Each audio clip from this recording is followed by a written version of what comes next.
Una mañana de primavera del año 30 de nuestra era, en una lejana provincia del Imperio Romano, Jesús de Nazaret fue crucificado.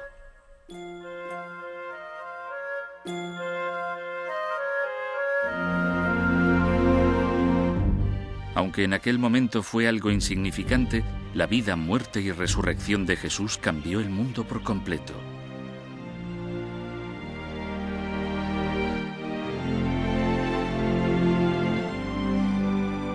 Cuando se estudia la vida de Jesús, hay que enfrentarse a un período de gran vacío. Sorprendentemente, la Biblia no recoge referencias sobre el período comprendido entre su nacimiento y casi 30 años más tarde. Esas 3 décadas, la mayor parte de su vida, se conocen como los años perdidos de Jesús.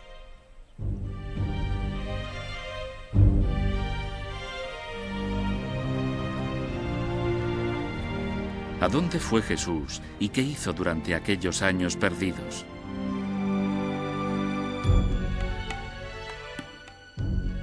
¿Qué pruebas hay para creer las teorías de algunos estudiosos que afirman que salió de Palestina y viajó hasta lugares tan remotos como la India, donde recibió influencias del pensamiento oriental?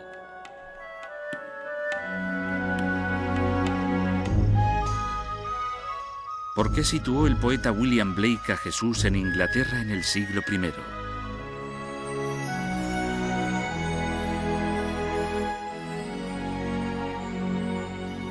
¿O permaneció Jesús en Palestina como miembro de un grupo nacionalista ultrarreligioso que planeaba una revolución contra los romanos?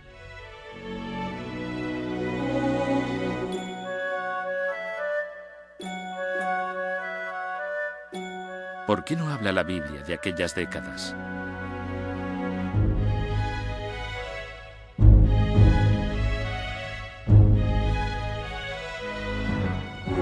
Estos son solo algunos de los misterios de la Biblia.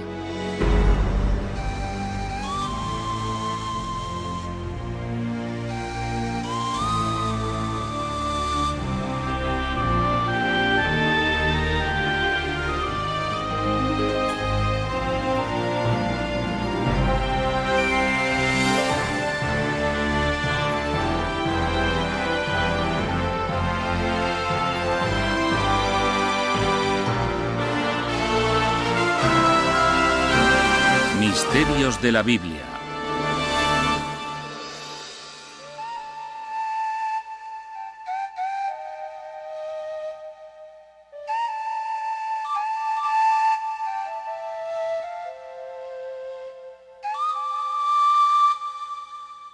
Los años perdidos de Jesús.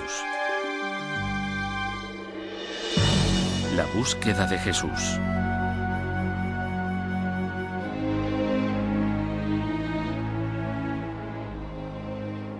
José, hijo de David, no tengas miedo de tomar a María por esposa, porque el hijo que espera es obra del Espíritu Santo. Dará a luz un hijo, y le pondrás por nombre Jesús. Mateo 1, 20, 21.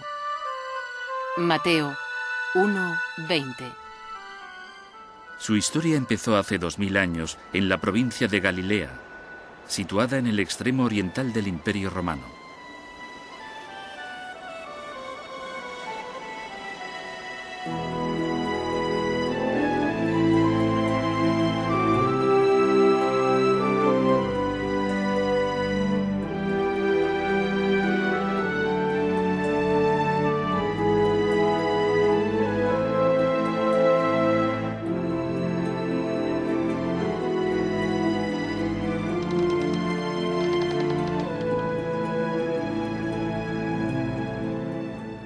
Desde entonces, en todos los continentes y a lo largo de los siglos, en multitud de comunidades cristianas, la historia de Jesús se ha contado una y otra vez en cientos de lenguas. El relato de su nacimiento, sus enseñanzas, los milagros que practicó y su resurrección. Se ha escrito más sobre Jesús que sobre cualquier otra persona en toda la historia. Y aún así, la Biblia no cuenta prácticamente nada del periodo más largo de su vida. El tiempo transcurrido entre el nacimiento de Jesús y el comienzo de su predicación, unos 30 años, se conoce como los años perdidos. De todo este período solo hay un relato en los Evangelios. En él se describe a Jesús como un niño precoz de 12 años que debate sobre la Torá con los rabinos de Jerusalén. Lo encontraron en el templo, sentado entre los maestros de la ley, escuchándolos y haciéndoles preguntas. Y todos los que lo oían se maravillaban de su inteligencia y de sus respuestas. Lucas 2, 46. Lucas 2, 46, 47. Aparte de este único relato, el Nuevo Testamento guarda casi total silencio sobre la vida de Jesús hasta que empieza su predicación pública. ¿Qué pasó en aquellos años perdidos? ¿Dónde estuvo Jesús y qué hizo?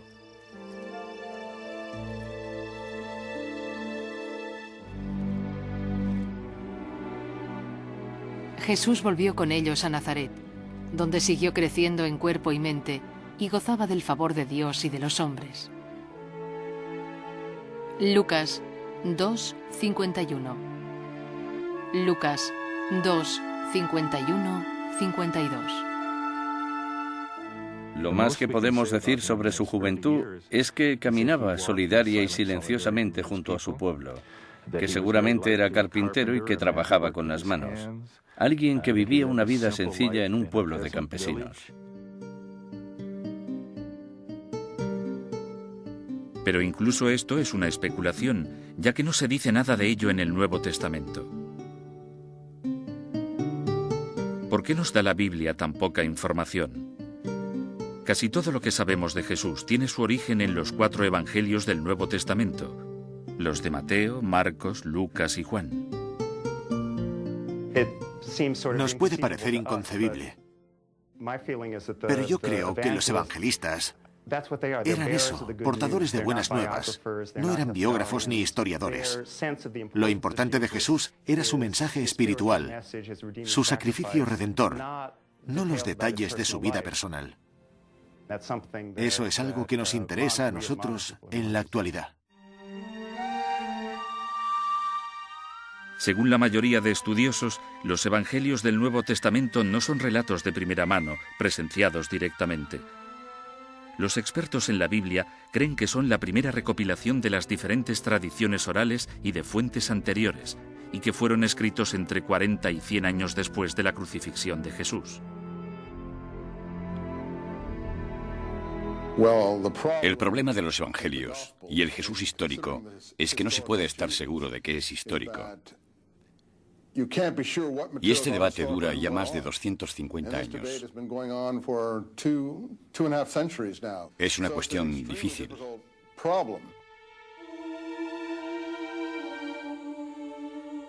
Además del misterio que gira en torno a la vida de Jesús, se añade el hecho de que, durante varios siglos después de su muerte, se escribieron docenas de evangelios. Seguramente habría cerca de 50 evangelios escritos sobre Jesús en los primeros 100 años después de su muerte, y solo 4 de ellos llegaron a la Biblia. Muchos de los evangelios que no se incluyeron en el Nuevo Testamento, los llamados evangelios apócrifos, han llegado hasta nuestros días. Había mucho más escrito, aunque nunca llegara a trascender a este tipo de escrituras. Pero, ¿nos desvelan alguna cosa sobre los años perdidos de Jesús?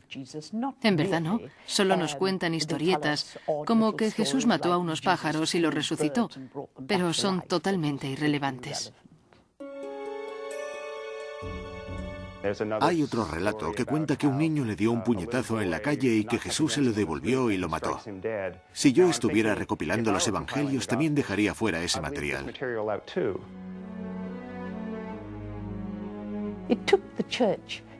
A la Iglesia le llevó unos 500 años fijar la imagen de Jesús. En los diversos concilios que se celebraron en aquel periodo de tiempo, se debatieron ampliamente muchísimos aspectos de Jesús. Por eso les llevó tanto tiempo. La gente, en general, no sabe que el Jesús que conocemos hoy en día es el Jesús que se forjó en aquellos 500 años, el Jesús de la fe.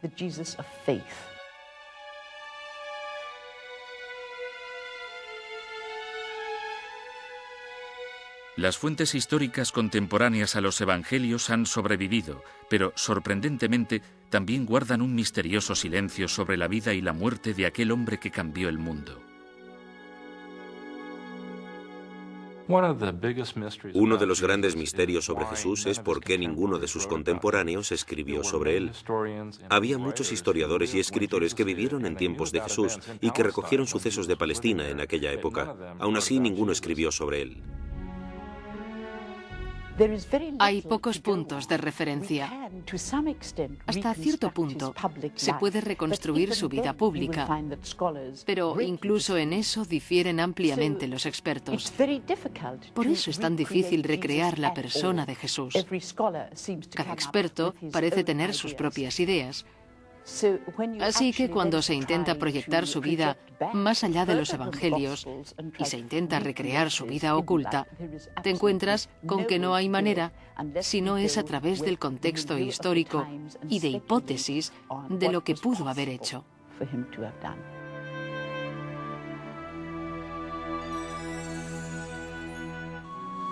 La gente ha ansiado durante siglos saber más sobre la vida de Jesús. En un intento por completar sus años perdidos, se estudió, se investigó y se plantearon preguntas. ¿Vivió Jesús en Nazaret tranquilamente entre los 12 y los 30 años?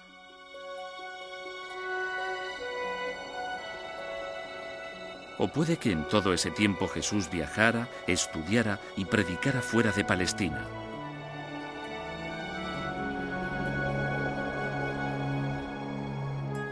¿Es posible que Jesús viajara hasta lugares tan lejanos como la India y aprendiera de las enseñanzas de Buda?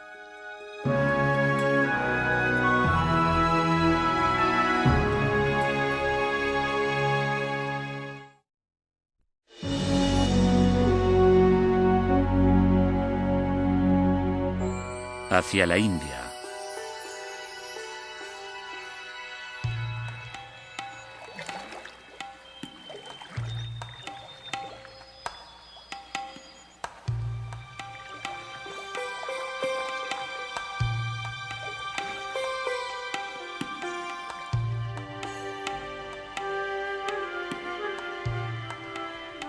Hace más de 2500 años tuvo lugar un acontecimiento en los frondosos bosques del norte de la India que, como el nacimiento de Jesús, cambiaría la historia de la humanidad.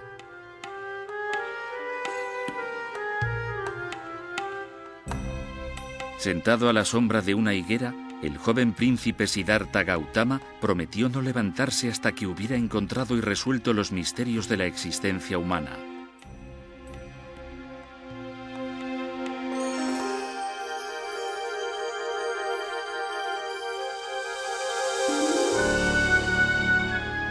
Tras una noche de meditación interior, se levantó convertido en Buda, el iluminado. Buda pasó el resto de su vida viajando por la India y por otros lugares compartiendo el mensaje de su revelación.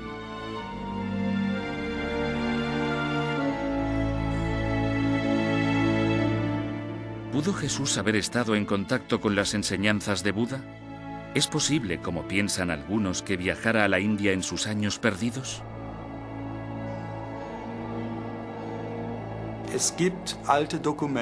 Existen antiguos escritos persas e indios que afirman que Jesús estuvo en la India, aunque no podemos estar totalmente seguros de que fuera. Aún así, la prueba está en sus enseñanzas cuando se comparan con los escritos sagrados del budismo.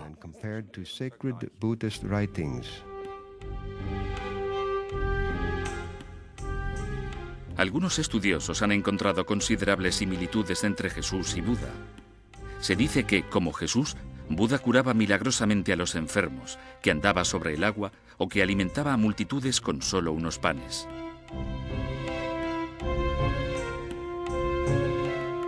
¿De dónde obtuvo Jesús su conocimiento? Nadie lo sabe. Se explica con milagros. ¿De dónde se sacó sus enseñanzas sobre ética? ¿De dónde procedían? ¿Por qué es tan diferente y reacciona de manera tan dispar a la de la gente que lo rodea? Son preguntas sin respuesta.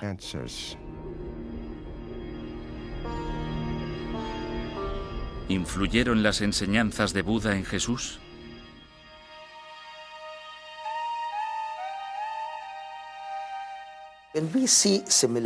Se pueden ver similitudes básicas como la verdad, la no violencia, el amar al prójimo, ayudar a los pobres y a los oprimidos, la frugalidad y la sencillez en la vida, lejos de la ostentación. Todo esto es igual en el cristianismo enseñado por Jesús y en el budismo enseñado por Buda. Quizá lo dijeran con palabras diferentes, pero la esencia es la misma. El significado y el mensaje son los mismos.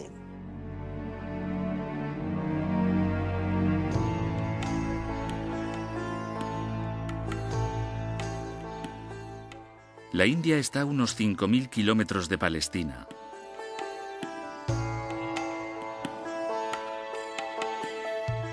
¿Cómo pudo Jesús haber hecho un viaje tan largo?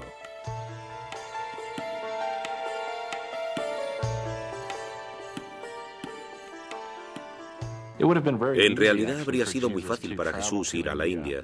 Había muchas rutas comerciales entre el Imperio Romano, en el que estaba Palestina, y Asia. Por ejemplo, podría haber seguido la ruta que empezaba en Palestina, atravesaba el norte de Afganistán y de Pakistán y bajaba hasta la costa occidental de la India. ¿Pudo Jesús haberse adentrado incluso más hacia el norte y haber llegado a la imponente cordillera del Himalaya?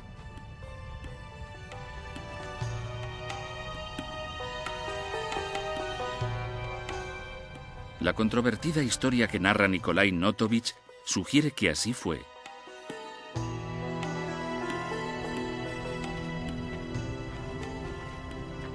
En 1887, Notovich, un periodista ruso, visitó Emis, un aislado monasterio budista situado en la alta cordillera del Himalaya, al norte de la India.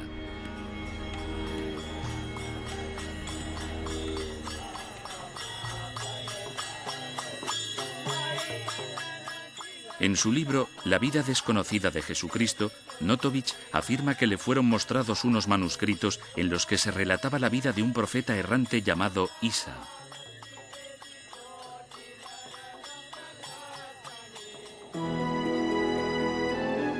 Después de consultar a los monjes y ver el manuscrito, Notovich estaba convencido de que Isa era en realidad Jesús.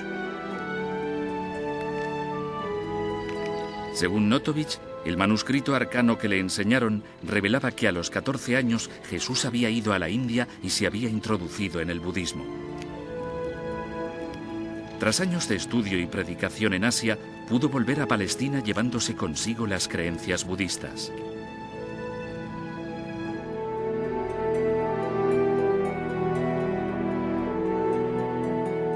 Muchos estudiosos cuestionan la veracidad del relato de Notovich, pero él no ha sido la única persona que afirma haber visto esos misteriosos manuscritos.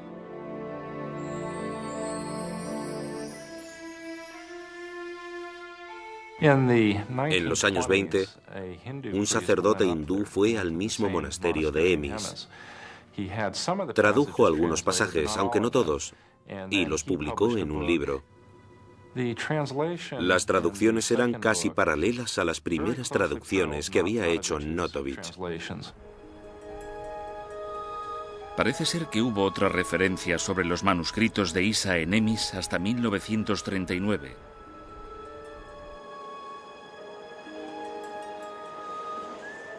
Pero desde aquel momento, el paradero de estos ha estado envuelto en un halo de misterio. Las leyendas siguen vivas y van creciendo conforme se van publicando libros y artículos, a menudo controvertidos, sobre los años perdidos de Jesús.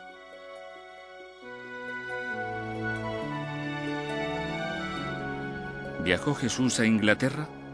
¿Guarda el cáliz de la última cena, el Santo Grial, la clave para desvelar los secretos de sus años perdidos?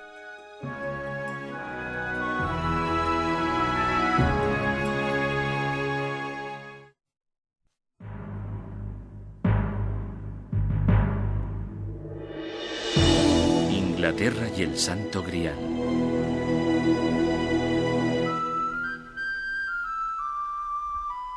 Glastonbury, Inglaterra.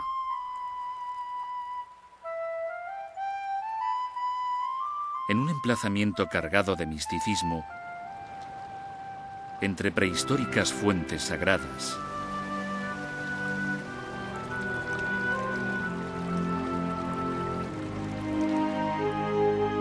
y dominada por una montaña sagrada,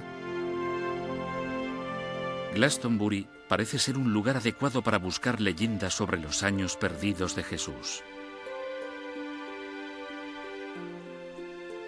El poeta inglés William Blake nos dejó una excelente descripción.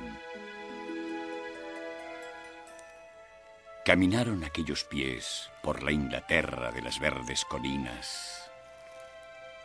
¿Fue el Cordero de Dios visto en aquellas dehesas divinas?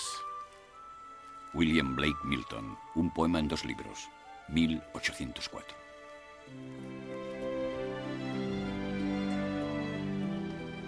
En el singular poema de Blake se habla de Jesús caminando por las colinas y prados de Glastonbury, no muy lejos de su pueblo natal.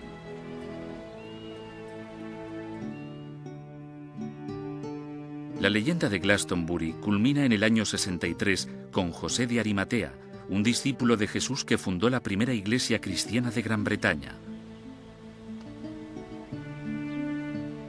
Según dicha leyenda, José de Arimatea es el nexo para situar a Jesús aquí.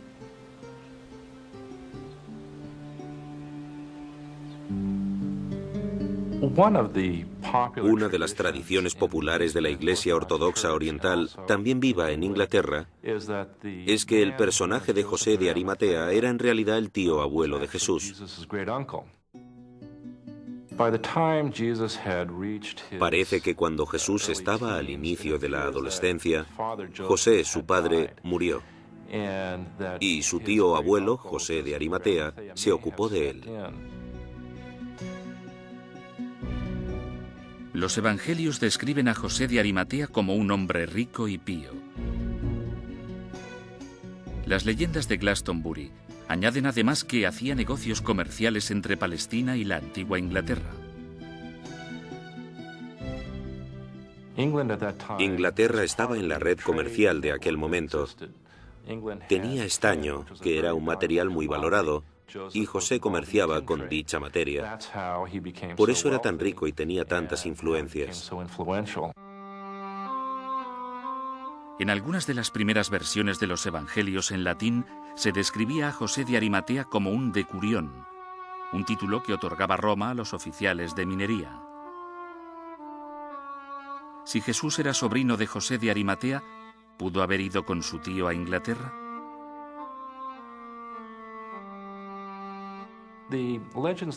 Las leyendas que hay en Inglaterra dicen que Jesús viajó con José de Arimatea por la costa sur de Inglaterra, por Cornualles.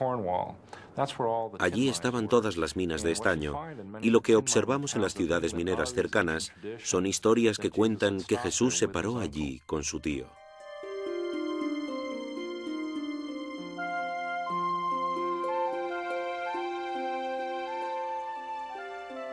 La población que vivía en la zona en la época de Jesús era druida. Y puede que fuera especialmente receptiva a las enseñanzas de Jesús, ya que su religión misteriosamente tenía ciertos parecidos con el cristianismo.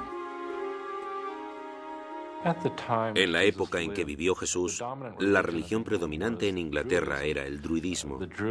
Los druidas creían en un futuro Mesías y, de hecho, según algunos historiadores, utilizaban la palabra Jesús para referirse a él. y tenían los conceptos de cuerpo y alma, así como muchos otros que se reflejaron posteriormente en el cristianismo.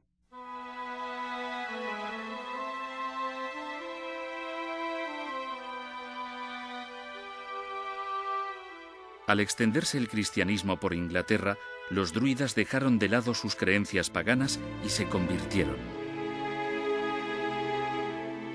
¿Vieron los druidas cumplida en la vida de Jesús su profecía sobre el Mesías?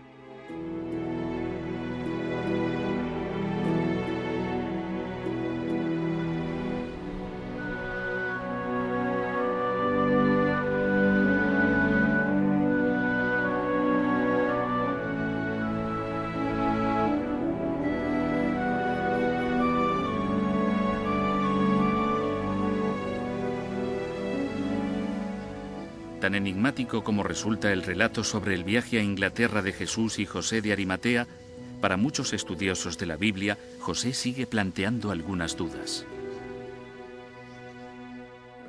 De José de Arimatea, que aparece en los 4 evangelios, ¿qué podemos decir? Yo me plantearía incluso si es un personaje histórico. Los evangelios están llenos de gente que parece proceder de otras fuentes que no tienen por qué ser históricas. Por ejemplo, no hay constancia de que exista un lugar llamado Arimatea. Si se duda de la existencia de José de Arimatea, ¿cómo es que la leyenda sigue viva?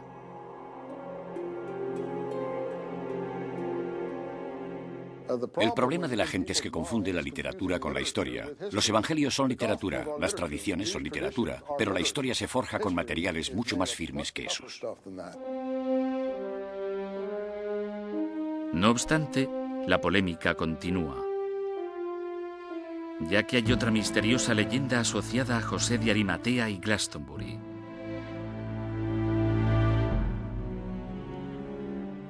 Se trata de la historia del Santo Grial, el cáliz sagrado del que Jesús bebió en la última cena.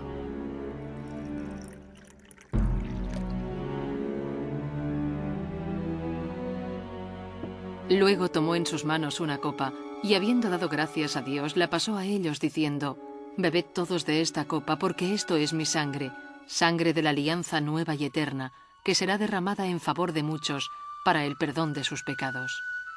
Mateo 26, 27. Mateo 26, 27, 28. Según la Biblia, tras la crucifixión, el cuerpo de Jesús fue a parar a manos de José de Arimatea para que lo enterrara.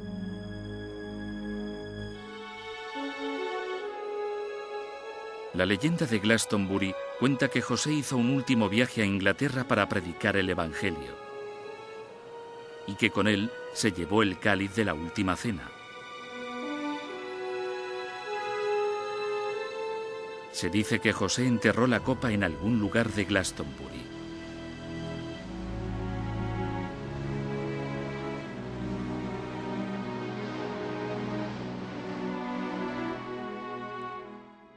Hay otro elemento en la historia de José de Arimatea, y es el cáliz.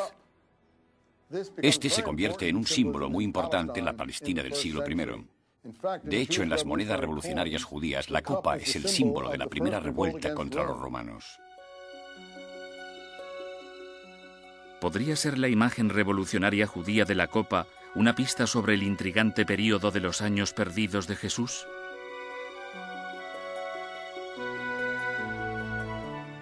¿Pasó Jesús sus años perdidos en el desierto con una secta apocalíptica de fanáticos religiosos?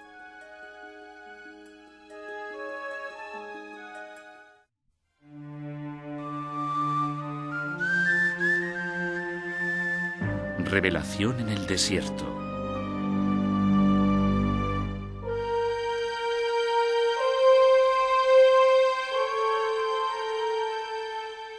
El Mar Muerto.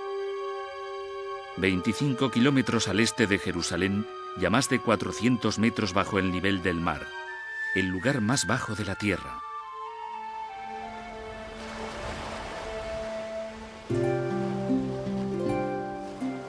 Aquí, hace 2000 años, en el adusto emplazamiento del páramo de Judea, Juan Bautista, un profeta celote, empezó a predicar un nuevo mensaje de salvación para los judíos de Palestina.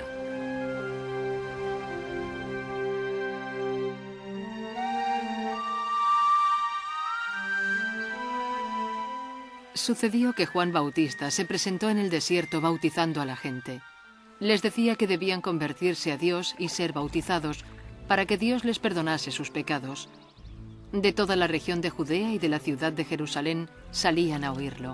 Confesaban sus pecados y Juan los bautizaba en el río Jordán.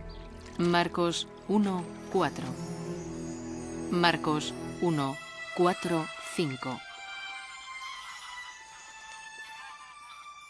El mensaje de redención de Juan se extendió por todo Israel como la pólvora. Grandes cantidades de gente iban a oírle predicar y a bautizarse. Uno de ellos fue Jesús.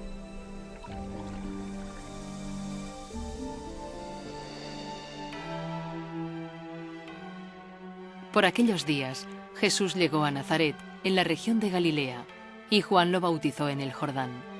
En el momento en que salía del agua, Jesús vio que el cielo se abría y que el Espíritu bajaba sobre él como una paloma. Marcos 1:9. Marcos 1:9-10. Todas las fuentes se unen en el punto en que Jesús aparece entre los seguidores de Juan Bautista.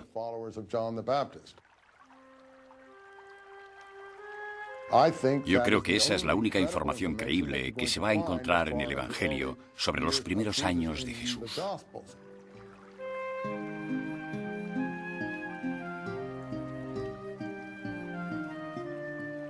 ¿Cuál fue el origen del excepcional concepto del bautismo?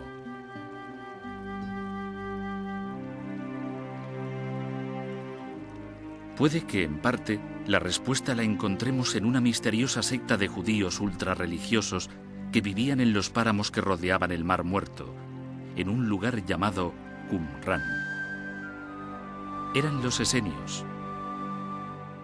Muchos estudiosos han sugerido que Juan Bautista y Jesús pudieron haber pertenecido en algún momento a aquella comunidad. Él no formaba parte del poder establecido, no formaba parte de la aristocracia del templo, y es probable que tuviera algún tipo de contacto con el movimiento esenio de Qumran, quizá a través de Juan Bautista.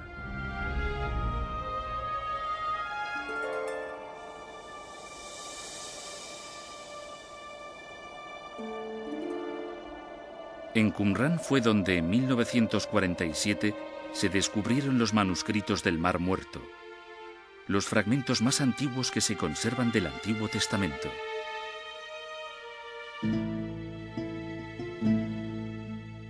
Entre aquellas escrituras sagradas se encontraron documentos que describían la comunidad esenia que vivía en Qumran. Los expertos piensan que allí se practicaba una especie de bautismo.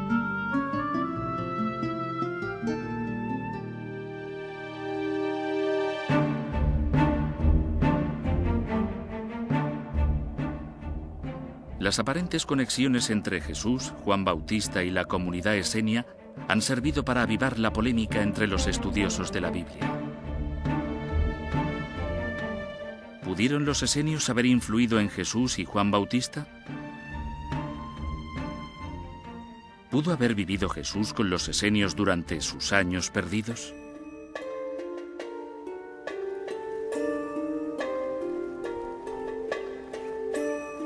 Los expertos han descubierto otros paralelismos sorprendentes entre Jesús y los esenios.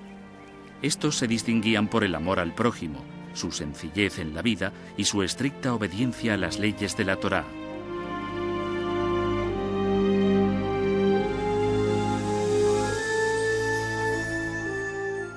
Ellos mismos se llamaban hijos de la luz.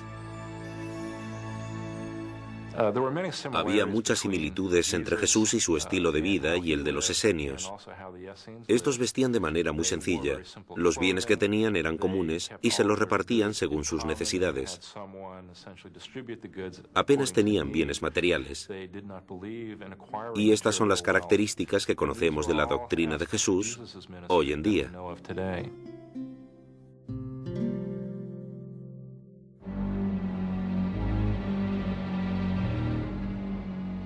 Sin embargo, también había un lado oscuro y fatalista en la doctrina de los esenios.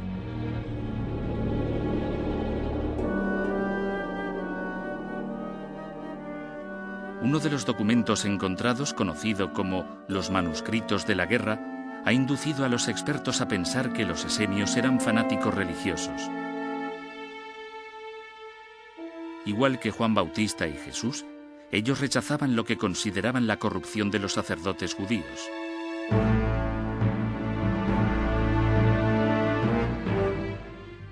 Además, estaban preparados para luchar hasta la muerte contra la ocupación de Tierra Santa por parte de los idólatras romanos.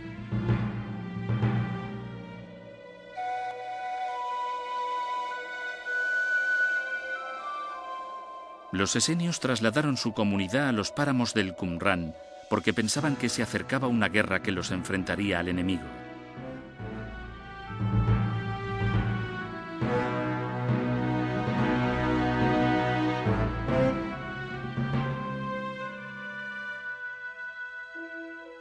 El líder esenio de aquel conflicto sería el Mesías descrito en los manuscritos de la guerra como el maestro de la justicia. Tenemos un grupo de bautistas del páramo que además eran revolucionarios y gente que luchaba por la libertad. Es la característica distintiva de los manuscritos del Mar Muerto, que combinan el ascetismo esenio, el bautismo, la vida en la naturaleza y una ideología pura. Pero también tienen una visión militante y de guerra apocalíptica del Hijo del Hombre, que bajará de las nubes del cielo para luchar en la guerra final contra toda la maldad de la tierra. Eso es lo que se dice en el manuscrito de la guerra.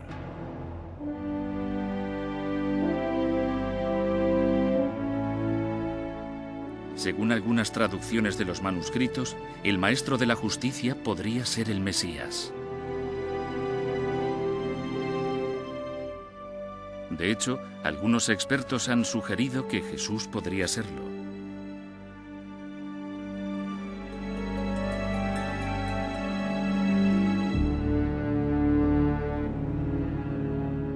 Sin embargo, otros destacan algunas contradicciones que suponen implicaciones de importancia. Aunque Jesús se considerara de alguna manera el Mesías, no podía aceptar la concepción que se tenía del Mesías porque sería antiético y entraría en contradicción con todo lo que defendía, ya que esa concepción era la de un héroe guerrero de la casa de David, que llegaría y acabaría con los enemigos de Israel, y eso era a lo que se oponía a Jesús.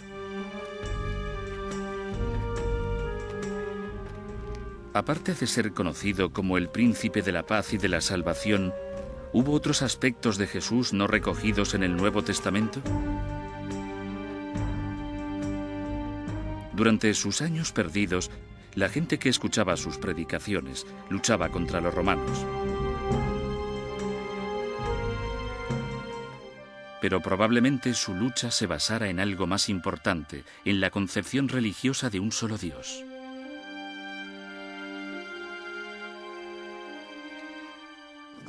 La situación en Palestina era insostenible, y lo sabemos por varias fuentes, entre ellas por los manuscritos del Mar Muerto.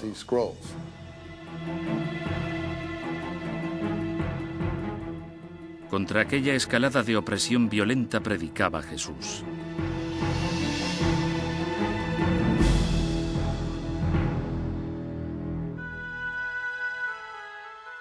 En los Evangelios se describe a Jesús como una persona contraria a la violencia.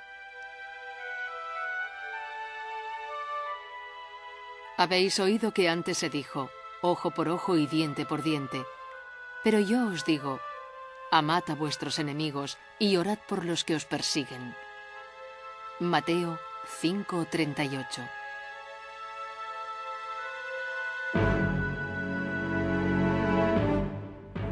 Aunque los evangelios también muestran una cara diferente de Jesús.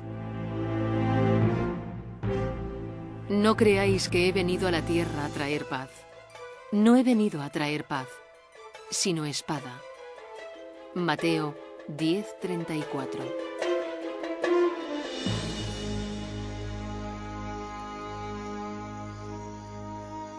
¿Por qué presenta el Nuevo Testamento visiones enfrentadas de Jesús? Algunos expertos hacen hincapié en determinados pasajes de los evangelios que, según su opinión, contienen pistas ocultas sobre la verdadera naturaleza de la misión de Jesús entre los judíos.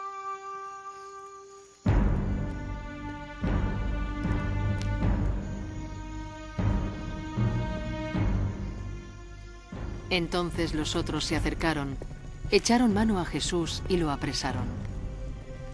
En esto, uno de los que estaba con Jesús sacó una espada y cortó una oreja al criado del sumo sacerdote. Mateo 26:50. Si nos fijamos en los evangelios, algunos de los seguidores de Jesús llevan espadas, y cuando le preguntan ¿cogemos una espada?, él le responde «coged dos». Así que está claro que algunos de los seguidores de Jesús eran gente de puñal y espada, y a uno de los suyos lo llaman celote. En aquella época había un grupo de gente a los que se llamaba celotes, y de hecho Jesús tenía uno de ellos entre sus apóstoles. Era un grupo que se había formado algunos años antes de nuestra era y cuyo objetivo era expulsar de allí a los romanos.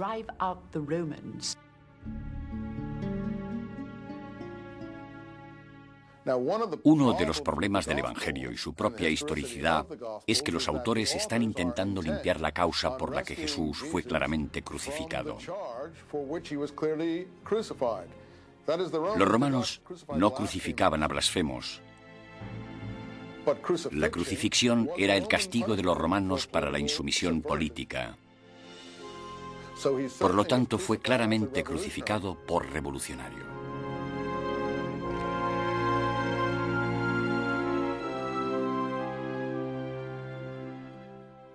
Aún así, no todo el mundo tiene el mismo punto de vista. Hay muchos expertos que no consideran que Jesús fuese un nacionalista. Jesús llamaba a la transformación de la vida del hombre hacia una nueva manera de ver, de escuchar, de relacionarse entre la gente y hacia una inclusión social de los pobres, las mujeres, los marginados, los oprimidos.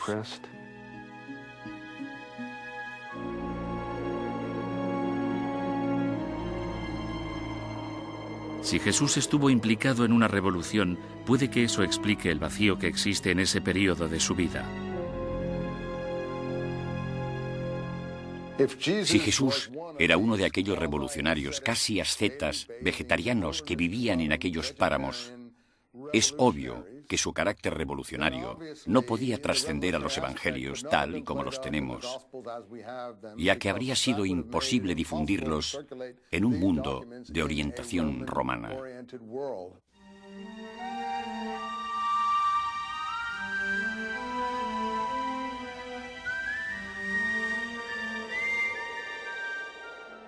Puede que todo esto nunca llegue a resolverse y sea un misterio para siempre. Desde la muerte de Jesús y durante casi 2000 años han aparecido innumerables historias y leyendas para llenar el vacío que suponían aquellos misteriosos años perdidos. ¿Por qué?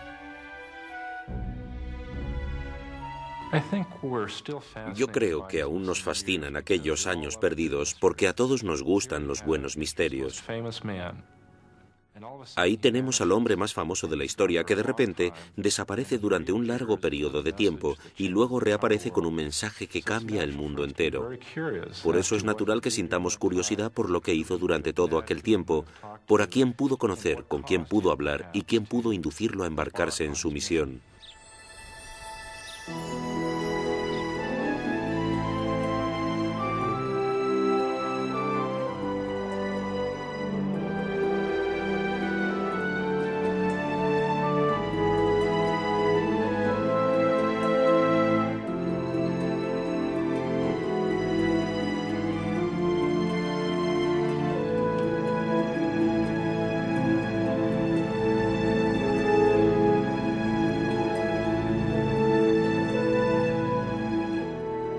Quizá el misterio de los años perdidos de Jesús sea un capítulo secreto que se supone que nunca tendríamos que llegar a leer.